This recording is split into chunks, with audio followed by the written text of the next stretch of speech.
Hello, and welcome to the Swinging Christies, Mr. I don't need a script in front of me. I know it off by heart now. Hello, welcome to the Swinging Christies, the Christie Time podcast about Agatha Christie in the swinging 60s. I'm Mark Aldridge. I'm a historian and writer of books including Agatha Christie's Marble and Poirot, and the forthcoming The Swinging Christies, How Agatha Christie Conquered the 1960s, which I've co-written with... Who? Oh, me! That would be you. That would be me! Yay. I'm Gray Robert Brown. Hi. And I'm a writer too, and a Christie fan. Yes. And I am hilarious. Wow, that's going to have people switching off to say, these deluded people. Yeah, What on well, earth? Is there anyone less qualified to talk about comedy? I think maybe there's something hilarious about my delusion, no? Yes. So you can either laugh with or at me. Yes. And please do, write in. Yeah, well, that is a way that funny can have multiple meanings, Yeah. can't it? Yeah. Funny You're definitely booking. one of those meanings. Yeah, But I'm yeah. not going to share which, I think. I'm catching all the meanings. How are you? Oh, I'm good. Yes, we're in Torquay again. We are. Yes. At the Grand. At the Grand. Which is, of visiting course, the library. we've said this before, but it's where Agatha and Archie honeymooned. They did, After they married in Yes, 1914. absolutely. But yes, we've had a busy weekend, launching the have. book, doing talks, recording episodes. So many episodes, my God. Yeah. We're just on a roll at this point. It's ridiculous. We do treat you, dear listener. So speaking of events, you have one coming up in a couple of weeks, which is going to form the backbone of this episode. Yes. So friend of the podcast, Benedict Morrison, runs a film festival. He invited us along to speak, and sadly, you're jet setting, aren't you? I am. I'm going to be in Vancouver. But you'll be doing other events. Yeah, just after doing the Murder, She Wrote event in Mendocino. Yes. There's a theme here, isn't there? Yeah. We're very, very in demand. It's obnoxious, really. But, so we're going to talk about... Benedict invited us to talk about comedy. And in particular, we're going to speak about the comedic aspects of the adaptations of Agatha Christie in the 1960s. I don't know why we picked the 1960s. I guess we just plucked a decade off the top of our head. It just so happens to fit perfectly. So we're going to bring you that chat now. This is the Loco London Comedy Film Festival. My name is Benedict Morrison. I'm the artistic director of the festival. But in addition to that, I am also an Agatha Christie fan, as I suspect everyone in this room is. And I'm an old friend of Gray. As who opposed to is, my young friends. Yeah, I'm definitely not one of your young friends, I'm afraid. Some of whom are here today. I'm an old friend of Gray, who is one of the hosts of the Swinging Christies podcast. And we were delighted that Gray agreed to come along and share his wisdom and insight. The other host of the podcast didn't. Laughed at the mere suggestion that he would come. Mark, who I do Swinging Christies with, he won't get out of bed for less than 10k. Yeah, so and we could only offer 8k. Still there. So he said absolutely Whereas not. I waived my fee. But you agreed to pay us. Yes, well, no, yeah, absolutely. Anyone that'll have me. No, Mark is on his way back from the Murder, She Wrote festival. So. Shocking to be at Murder, She Wrote when he could be at Murder, She already. Said. Look, seconds in, I'm causing drama.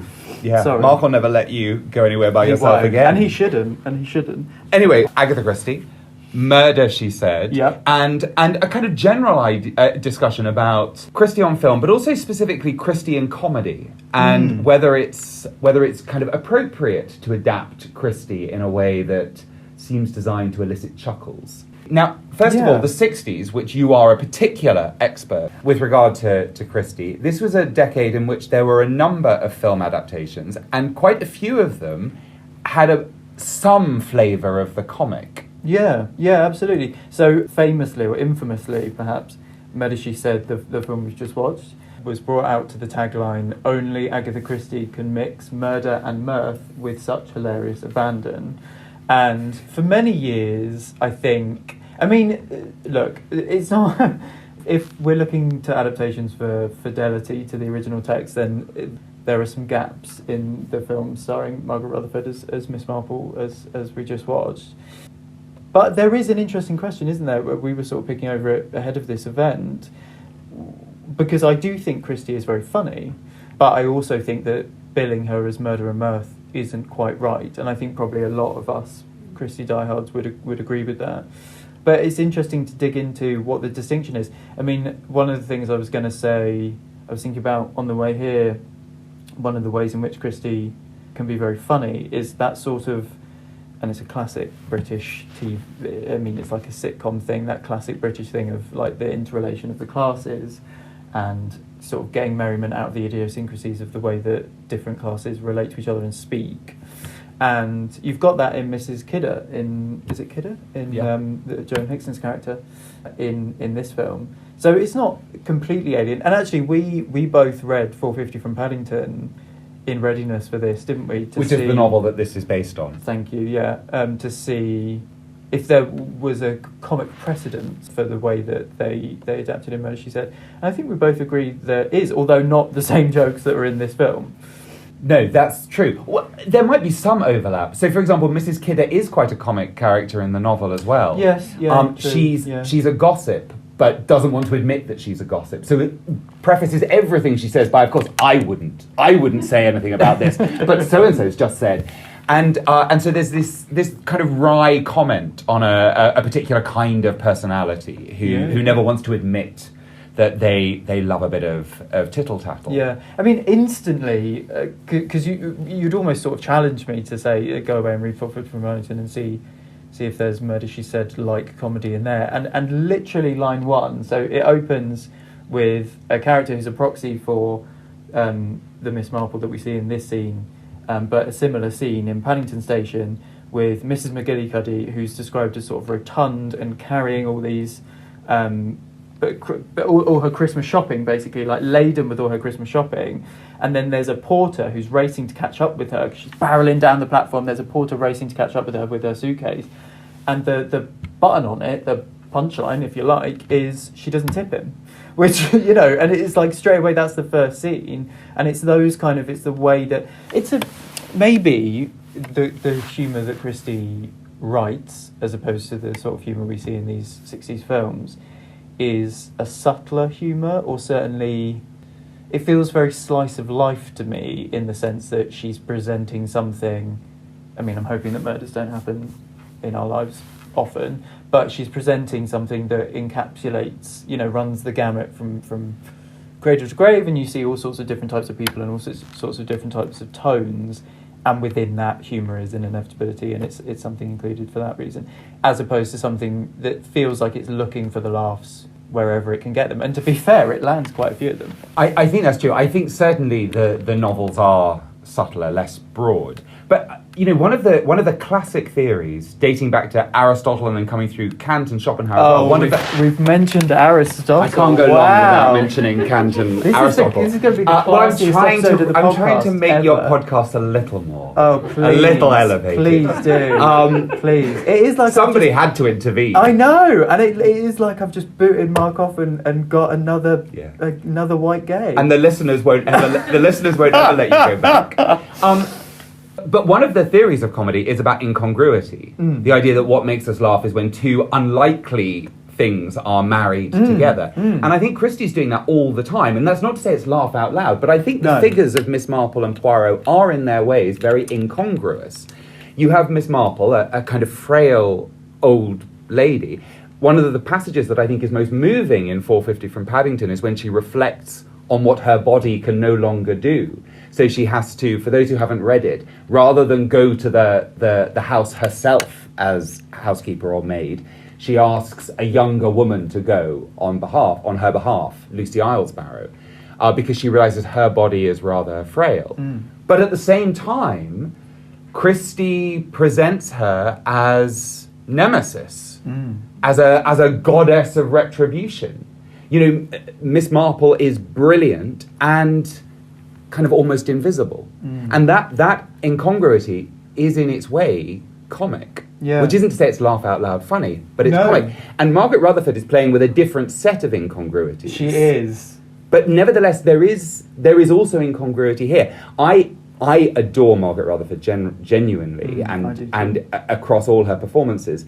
And one of the things that I love about her is her physicality, which obviously is not the physicality of Miss Marple in the novels. But there's something about Margaret Rutherford's physicality which is simultaneously monumental and amazingly liquid. There's kind of constant movement in her. She ripples in a way that I find absolutely thrilling to watch. In some ways, she seems like granite, and in other ways, she seems like water. And I find that mercurial quality to her actually, strangely, it's an unexpected response to the incongruities of the Marple of the novels. Yeah. But nevertheless, capturing again that sense of old woman who nevertheless is surprising. Yeah, I completely agree. It's one of the many reasons, apart from just human decency, why I find the plethora of contemporary reviews that constantly take pot shots at Margaret Rutherford's perceived ugly appearance or fat or whatever they say about her really quite unhelpful, because as you say, she's I mean, she even says it. It's like, this isn't subtext, this is in the text of the film. She says that she's very like fit, and actually she's a very active, golfing in this one, she's horse riding in the next one, she's marching up and down the gangplank in one of them, she fences, all sort of stagecraft, and I love that. I mean, just as a sort of socio-political note to this day, like, I love that she that we're seeing like a very active, dynamic person on screen who doesn't fit the sort of stereotype of what an active person would look like that we're fed in all sorts of media. But I'm so glad you said that about the incongruity of Marple and Poirot, because I, as my boyfriend will attest, he's here, I was watching, where is he? There he is. I was like, he's walked out before I start talking. That tracks. I was rewatching The Alphabet Murders last night. So that's the Poirot film, which comes out a few years after this, and is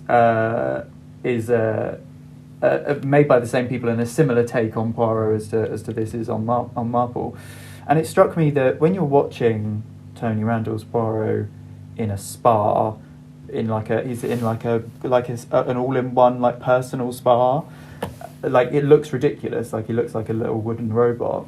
Like, you're encouraged to laugh at it, I think, because you know, you can be reasonably expected to know by that point that you've spent 40 years knowing what Poirot is like, reading Poirot's cases and knowing what Poirot is like, and knowing that that's not really very Poirot, in the same way that Marple secretly being an amazing golfer is arguably not very true to the character, it's not arguably, it isn't very true to the character that Agatha Christie created. And I wonder if a lot of these films get their humour from the fact that they are portraying Marple and Poirot in ways that, because they were famous by this point, right?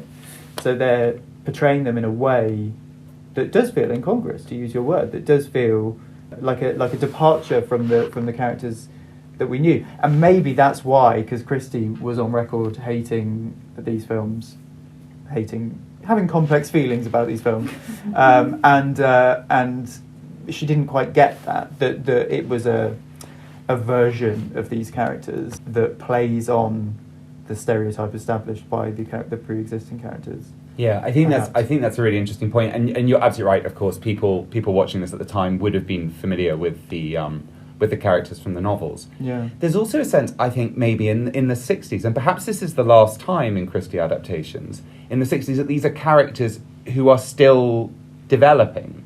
They're still characters who are living in the moment in which the films are made in the 60s. Whereas by the time, a few years later, Murder on the Orient Express comes out, for example, in 1974, by that point, Christie is heritage. Yeah. And that's not to say that, for example, Usanov's Poirot isn't very different from Finney's, but there is a sense that they're historic characters. Yes, I see. Whereas Tony Randall is, he's a 60s Poirot, for good or ill. Yes, and it's still all to play for in a way. I think that's a good point. It's similar to that note.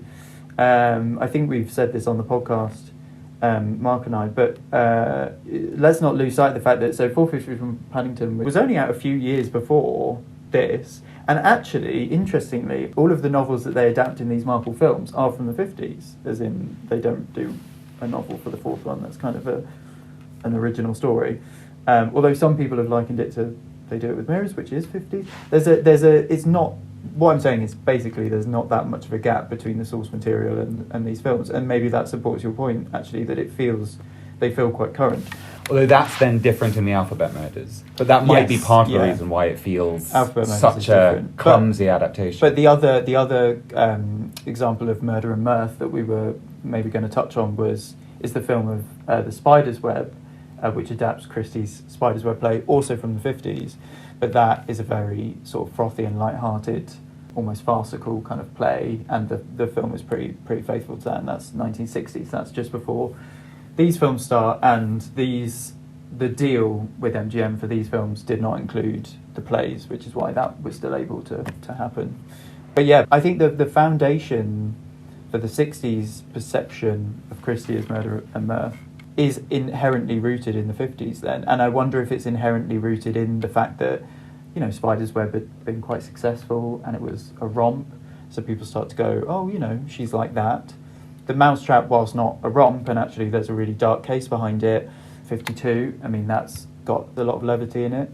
And the Witness for the Prosecution film from 1957 famously has this through line, this comic through line, which culminates in Bermuda Shorts, as comic through lines do.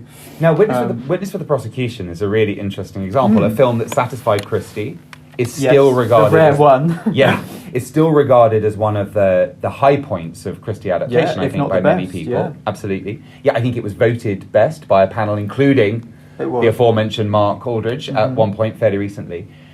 Do you think that's a film that uses humour more successfly than these 60s films? And if so, what is it that's working differently? Oh God! I mean, yeah, define successful. I tell you what I like about the humour in these Margaret Rutherford films, is that in 2026 you sort of have to fight against that instinct to find camp and insult. Certainly, some people seem to struggle with that still to this day. For me, true camp is utterly accidental. You know, that like, I don't think anyone making these films set out to make her a gay icon, which they accidentally did. They so have. I mean, that's why you're officially declaring standing that here right now, sitting here right now, saying that. And I think Christie's very camp as well. I think Christie is very camp in a very similar way. She's not campy, as my friend Paul Baker would say. He's written extensively on this subject, and he's brilliant. But he makes a distinction that campy is more intentional, it's more knowing, and it's often more American. And actually, sort of British camp, like true original camp, is kind of a happy accident, and that's, I think, very much what the humour in the Christie novels and the humour in these films share. But yes, to answer your question, I probably don't like the comic interludes in The Witness for the Prosecution as much as some people do. I do think it's very charming. But I don't think it's detrimental to the overall tone, which we talked about the other day, didn't we? How that's the kind of key, is balancing. You can't have something so outrageously hilarious that it sort of takes away from a moment before or after, which actually this film did as well. There were jump scares and darker moments and moments of horror interspersed with the fun. I also think Witness for the Prosecution very skillfully uses Marlene Dietrich and Tyrone Beautiful Power. Accent on that. Thanks. Do that again. I can't. I daren't risk it because I won't pull it off a second time. But it uses those two performances. Tyrone Power, a kind of sense of anguish, and here it comes. Marlene Dietrich as a kind of, I did it. Frisson in the room. And I think I pulled it off. My God. As a kind of glacial figure, to offset. That's just good performances, right? Well, it is, but it's also, it's skillful direction and management of the film. Yes, that's very true. So Charles Laughton and Elsa Lanchester having fun over here, in some ways provides this actually rather effective contrast, which then gives a kind of substance to the tension which exists between those characters. Yeah. As you're trying to work out what their relationships are, as the mode of performance is so different in each case. Yeah. Well, it's interesting that they're a married couple, Charles Laughton Elsa Lanchester, who plays as Mirth. Thank you, yes. And that's where the comic subplot really comes from. We have the same thing in these Margaret Rutherford films, which is Mr. Stringer, who's her psychic, as you've just been seeing, is her real-life husband. And he was kind of employed in a lot of things that Margaret Rutherford was in. It was kind of like a condition of her doing it, and it was kind of moral support, and as she got a bit older. They're like for physical support as well, and for kind of being on set and all the rest of it. It's interesting that in both cases a lot of comedy comes out of that meta choice. But also I just fundamentally think, maybe we've lost sight of this, that the big gag, the joke that we've all lost sight of in these films is, here is the world's most famous spinster, and there's her husband next to her. And do you know what I mean? And it's like, obviously he's not married to her in the film, but the film does play with that. You know, she literally, I mean, right at the end with the just married joke and the tin cans, and towards the end of the film they'll get more, the series of films, sorry, they'll get more familiar. I think she calls him Jim at one point. Racy. I know. They share a beer. I think there's as we fade to black, she takes a swig. of We know what kind of evening they're about to have. Of the beer, or I love that Miss Marple drinks beer. I mean, of course, Miss Marple does not drink beer, but Margaret Rutherford's Miss Marple drinks beer. I love that. And Angela Lansbury's Miss Marple smokes. Well, yes. So they're all at it. No, absolutely. Of course, the film is playing with the precise status of this fiction in all sorts of ways. Yes. So notice, I don't know if the eagle-eyed among you did notice, that as she's about to be semi-throttled by the killer, she's reading a copy of Agatha Christie's Murder is Easy. So there is this sense, well, is she a character in Agatha Christie, or is she a character who can read Agatha Christie? And that runs through the Margaret Rutherford films. It is. And the Tony Randall Poirot, at the very beginning, he comes along and says, "Hello, I'm Tony Randall, and I'm going to play Hercule Poirot," and, you know, does this whole... It's even filmed at the MGM backlot to go, this is the fiction of the piece, and now I'm going to step out into real London. Don't follow me, though. Is that as good as your accent? Or... No. Thank you so much. I didn't want to say it, but you're right. Someone's walking out. My accent was so bad, someone's walking out. Sorry, he works at the cinema. No, I know, but please. But he may still have been appalled. I wouldn't rule out the possibility. He was walking out. Can I just interject? You just saying appalled just made me think of this. I have to get this in. I did a little dig as to whether or not the Ritzy, this beautiful venue we're in Brixton, would have shown Murder, She Said. I came up with nothing. But what I will tell you is, obviously the Ritzy was going in 1961 when this film was released, and it was called the Pullman then. And do you know what a Pullman is? A luxury carriage of a train. Indeed, you have the Pullman coach on the Orient Express. Which, of course, is... I mean, it could not be more perfect for Murder, She Said. Because I'm assuming that she was throttled in a luxury carriage. I wouldn't like to die in a standard class.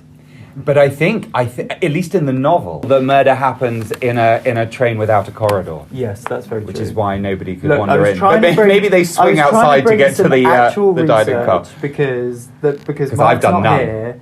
And yeah, the real reason Mark's not here is he was in an archive and he's been flattened by a big pile of papers and he can't get out. So I was like, I've got to bring some proper archival research. No, that's good. You're welcome. Carry on. Thanks. While we're talking, as we were a moment ago, about Margaret Rutherford's real life, I'm interested by the fact that she initially didn't want to take the role. No. Because her father, as she discovered when she was 12 years old, her father had committed a murder. Yeah. Had killed his father. Yes, he had. And was in Broadmoor. Yeah. And so Margaret Rutherford had this trauma. She was told, I think, that her father had died. Yeah. And then at 12, she discovered the Someone truth. just knocked on the door and said, "Your father's not dead, he's in Broadmoor." It's an amazing story and horrible. Yeah. Her biography is a really, really good read if anyone hasn't read it. Sounds like you have, because it sounds like you've done some research on us. Yeah. Wikipedia gets you an awful long way.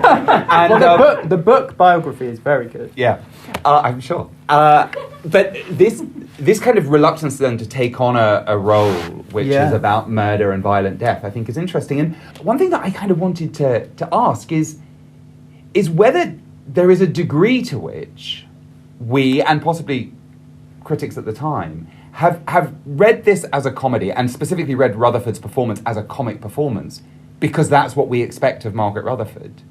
Whereas actually, in some ways, I think this is a more nuanced performance than sometimes she's given credit for. Yeah. The score, I think, does a lot to set a particular tone. I mean, I love it. I think the music by Ron Goodwin is astonishing in all sorts of ways, but it is establishing a particular tone. And the way that the film was advertised at the time, as you say, Murder and Mirth. Actually, I think Rutherford's performance is beautifully detailed. Yeah. I think in the moments when Miss Marple should be scared, I think she's scared. Oh, she sells it, yeah. And I don't think I've ever I don't know how many times I've seen this film now, because, as you say, I'm imprisoned in the 60s. It's all I'm allowed to watch and read. But the tears sparkling her eyes towards the end when she's sort of coming to confront the killer is, I've never noticed that. I guess I've never seen it on a beautiful screen like this before. But no, I think you're completely right. I think it was fashionable to say that Margaret Rutherford took murder very seriously because of what happened to her, and that she was okay with these films and was playing Miss Marple because it was all about the retribution and the justice and the things closed and happy at the end. And I think that's probably, I don't know, we just like kind of making everything in crime fiction scholarship about the closure of the end, and I don't think everything is about that. I think probably the fact that she was able to have such a light-hearted tone throughout is what appeased it for her. That to sort of treat something that she was quite traumatised by in a frivolous way was her way of dealing with it, perhaps. Because actually the original script of Murder, She Said, which is still funny, but it does describe Marple as sort of, I can't remember the exact words, but it's like stealthy and intrepid, and it's kind of it's a more serious description of her than arguably her performance is. But I agree that I wouldn't want people to take the fact that we find her funny as a way of saying that there isn't more to her performance, because no, there definitely is. And some of the humour is really smart as well. It's not all broad. It's just not quite Christie's humour. Do you think that the quality of the humour changes, by which I probably mean declines, over the 4 Rutherford films? No, do you know what? I snuck in a rewatch of Murder Ahoy, which is the last Margaret Rutherford film, and not based on anything from Agatha Christie. And I actually don't think, I think it's popular to say that pushes the envelope too far, and that's why almost the axe falls. I'm not sure that it is more frivolous than the previous 3. It's just this one is actually based on a Miss Marple book. The next one is based on a Poirot book, so there's an extra level of infidelity. The next one is also based on a Poirot book and is slightly more madcap. So then I think it's become popular to say that the 4th is a complete aberration. But I was surprised by how, I mean, she's following the clue of the snuff box, and you see other characters. Oh, so you've got snuff then, have you, sir? And it's like, oh, so he's a suspect then. You know, it's as plotted as this is, really. It's also hilarious. There's it's full of gay innuendo because it's set on a naval ship, which is just so much fun. And it's such a small moment that I've never noticed before. It just really made me howl this morning. Was when the Lionel Jeffries captain is having a shower on deck, and there's a sort of pretty naval boy who's doing the water for him, and he's going, "Pump it, boy! Pump it! Pump it, boy!" It's so much fun, and mainly because of him, Lionel Jeffries, but. Yeah, you're right. It sounds as if the humour doesn't coarsen at all as the films go on. Well, it's hardly sophisticated in this one. I mean... That's true. And indeed, we're not looking for that, I don't think. No. This lot aren't. Look now. No. We're not, are we? We'll laugh at anything. No. Can we go back? No. Yes. Thanks. As is you. Just to what you were saying earlier about camp, because I'm really interested in this idea, and I like the idea that there's a kind of camp that isn't calculated, but is a happy accident. But what is it? What are you looking for when you talk about camp? Yeah. Accidental though it is. I mean, is it something to do with excess? Is it something to do with a sense of the performed?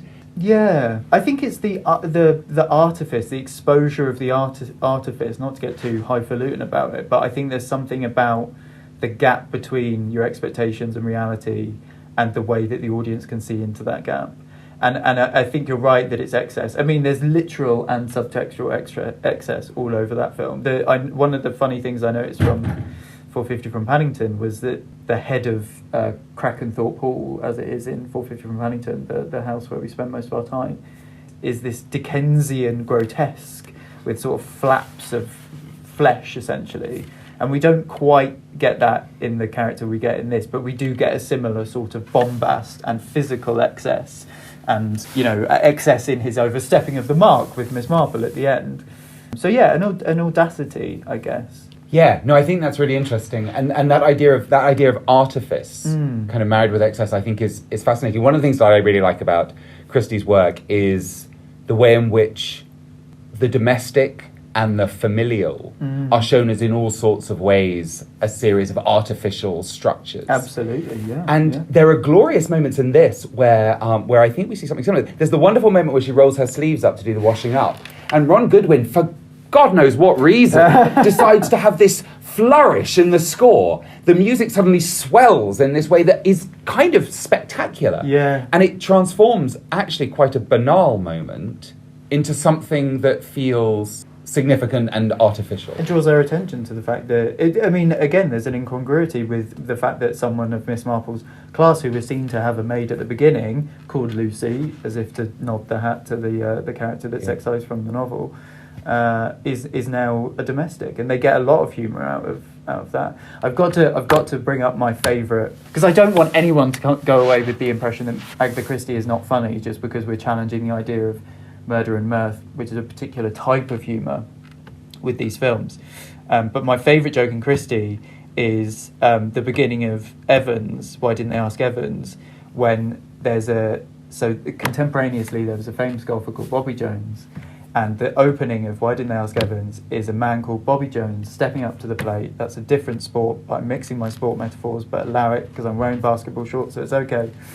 And he takes a terrible shot, and he's a terrible golfer, and then you realise it's not the Bobby Jones.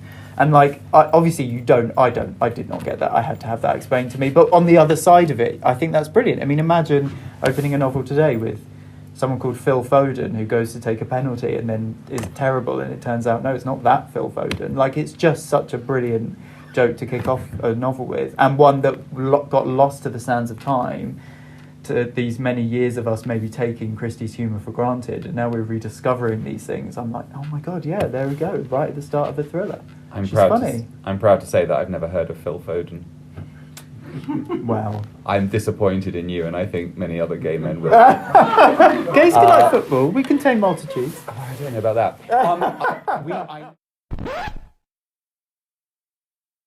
Well, thank you for that, Gray. Yeah, what a lot of I love Benedict. Yes. He's horrendously intelligent, and Yes. it's always a joy to talk to him about Christie, and indeed anything. Yes, and it's always great to know that different people have different perspectives on Agatha Christie as well. There are different ways in to discuss her. Well, I think I've said this before. I think I wrote this in our book, actually. Pre-order now. Pre-order for all of your friends and family Pre-order now. for all of your friends and family. Pre-order for your dog, Yes. your cat, your budgie. Yeah. Wrap presents in copies of the book. What, rip them apart? Yeah, absolutely. And then one you click off, there'll be another copy underneath. Like pass the parcel. Yeah. Brilliant. But yeah, I did write this in the book, and then it unfortunately got cut for word count. Maybe I shouldn't say this, just because it isn't about the 60s at all. But he completely changed my perspective on the Sisyphus mystery. He spoke a few years ago about the relationship between the wilderness outside, the snowy wilderness outside, and the seemingly ensconced, safe inside. Emphasis on seemingly there. And Sisyphus mystery in one afternoon went from a Christie that I didn't mind to a Christie that I really respect. So what, obviously, because you weren't able to make it because you were jet setting, I just thought I'd get your take on, so we're talking about obviously the Margaret Rutherford films, which have this comedic bent. She was a comedy actress. Well, yes. I mean, Blithe Spirit. That's a great comedy role. But it's also a dramatic role. But it's got to be funny for it to work, because it's got to be sort of ridiculous as the medium, Madame Arcati. But yes, and I mean, Agatha Christie is funny, but not in the Margaret Rutherford film sort of ways, and not in a mirth not way. in that way. Wit, yes. Cleverness, yes. The way that she upends people's expectations, and there's lots of dryness in her. Yeah. You think all the way through something like Murder at the Vicarage, the vicar's perspective is very funny, but nobody is sort of climbing up walls and being boosted by Mr. Stringer and all of these sorts of things. But that is the thing about reworking a story for another audience. That's what people love. They got 4 films out of it. That wasn't just a chance happening. That was a very calculated move that they obviously felt that they needed to mix this. I would also say that we are at the point still where it's film censorship. I mean, we technically still have it now, but then it would have been important for it to have a what we'd now call a U certificate, but a certificate for general exhibition, which meant that if you've got like multiple murders in the film, you've got to find a way to not make it a scary balance film it, and yeah. to balance it out. And comedy is often the way that this was done. That's a really good point. I don't know if I've explicitly thought about it in that way before, but that the idea that it's not that you can't be licentious, because there are weird tiny little pockets of fear and tension especially in the first two, I'm thinking. Yeah, they pass over quite quickly. Yeah. You get like a scary 30 seconds and then someone turns a light on or something. Yeah, exactly. And, and I guess, farting around on train tracks is kind of the antidote to that almost. Yes. I wonder if,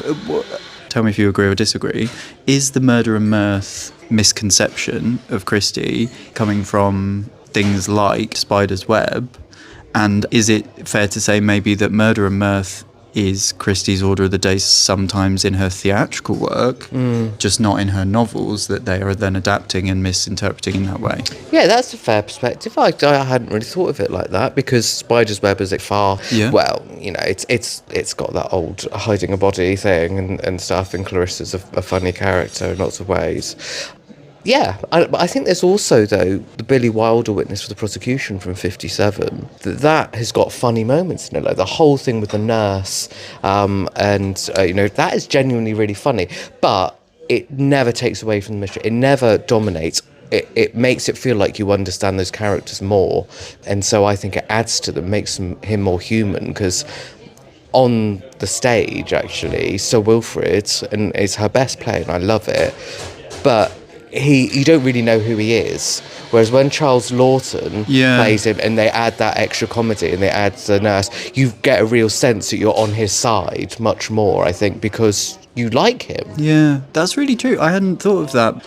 I do agree with that you could argue the character on stage is a bit of a forgettable Christie kind of, you know, pale male and stale. Yeah, he's functional there, you know, as a barrister to stand up in court and make these points, but you don't get any sense really of who he is. No, that's really true. So what about, obviously the Rutherford films sort of, I always think the Rutherford films kind of culminate in the ultimate experiment from MGM in this Murder with Mirth thesis, which is actually not a Rutherford film, although she does make a cameo, The Alphabet Murders. Yes. That surely takes comedy to a new level. Definitely. You know, again, as we've discussed, but that it was a sex comedy, and you can still see that it's got very sort of carry-on elements of it.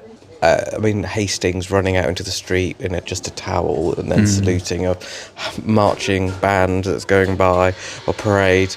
It's the randomness of things like that, isn't it? It's kind of it just throws everything in the kitchen sink at it, and yet there's a couple hopes you laugh at one of them. Yeah, there's a couple of bits that are quite clever. There's that bit with the mirror covering half of Poirot's face, and the bit with the mouths are different. Like, that's a really lovely little bit. And in a prestigious film, you think, what a brilliant idea. You know, if that's were Peter Sellers' film, or something, if that were in Dr. Strangelove, you'd think that was brilliant. Well, it's a bit. We're moving towards the point of the decade where it's a little bit kind of psychedelic, mind-bendy. Yes. You know, it's got that warped. Yeah, fascinating. Once you know that they've actually said Poirot can't be made fun of too much, and you realise how much characters around him, especially Hastings, therefore have to pick up the slack. So Poirot gets to be fairly straightforward. I mean, he gets funny bits, but I mean, the performance is comedically bad. well, it's just, I don't mind it so much. Really? What, of Hastings or Poirot? Poirot. Oh, no. I don't think it's a great Poirot performance. No, I wouldn't say it's a great one, but it's a fairly straightforward one. It's just got that awkwardness. I mean, they literally had rewritten the script so quickly. Yeah. We're so used now to media being permanent. Yes. And accessible at any moment from anywhere in the world with, all you need is a credit card and an internet connection. Yeah. But, of course, so much was made with a deliberate ephemeral quality. Yes, absolutely. It was supposed to be, a way to while away an afternoon, and then the afternoon's done, and that afternoon doesn't come back. Well, I know that Agatha Christie was shocked or disappointed that the Margaret Rutherford films had a pretty good afterlife on TV, and so she wrote to Edmund Cork to say, can we stop this in some way? People keep writing to me to say, why ever did you allow those films, and why did they change them? Presumably they couldn't stop it by that point. No, not it was at all. Up to them to No, just it's gone. MGM to just do what they want with. Absolutely, there's no way back from that. Well, the story has a happy ending because I'm fairly sure that it's films like, maybe not these, but certainly films like the Albert Finney Murder on the Orient Express from the following decade being repeated in random morning slots in the weekends that were my entry and so many people's entry to Christie. So absolutely, as we always say, or as I say, you can predict. Let's give my prediction actually. So it's the 12th of April now. I'm going to say 27th of December. BBC Two is going to show Death on the Nile. Dare I say you were wrong last year? By one day? Yeah. By one day? Yeah. So I'm allowing myself right, though, one day. It's not correct, is it? Either way. Oh, well, either way. That feels like cheating, Dr. Mark Aldridge. We'll strip you of your doctorate. I tell you what, though. Yeah? It's my game, my rules. You're gay. As you just announced, it's the 12th of April, which is my brother-in-law's birthday. So happy birthday, Paul, if you're listening. If you want to keep a smile on our faces and laughter in our hearts, then please do consider pre-ordering the Swinging Christies book. Do, of course, stay subscribed here at the Swinging Christies for more episodes every month. And please do consider rating and reviewing the podcast as well. Yes.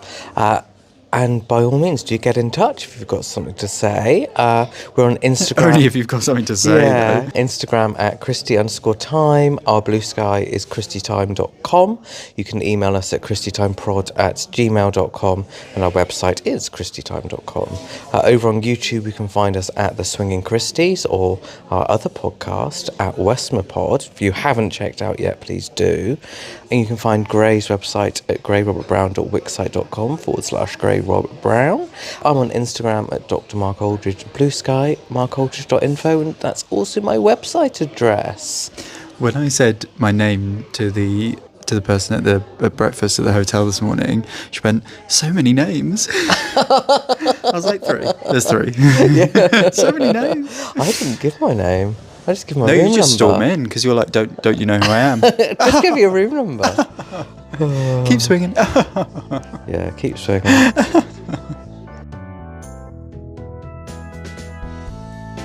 Thanks for listening, my funny little Frankphologists. The Swinging Christies is a Christie Time project by Dr. Mark Aldridge and Gray Robert Brown. This episode was recorded in Torquay, in Devon and in London on the 12th of April 2026 and the 9th of May 2026. Our artwork was designed by Bartlett Studio and Tom Double, and our music is by Dar Golan. Now we've got the real comedy to come, which is we've got to get trains out of Torquay on a Sunday. It's not. I will not be laughing buses, by the end of that journey. There's no replacement. No.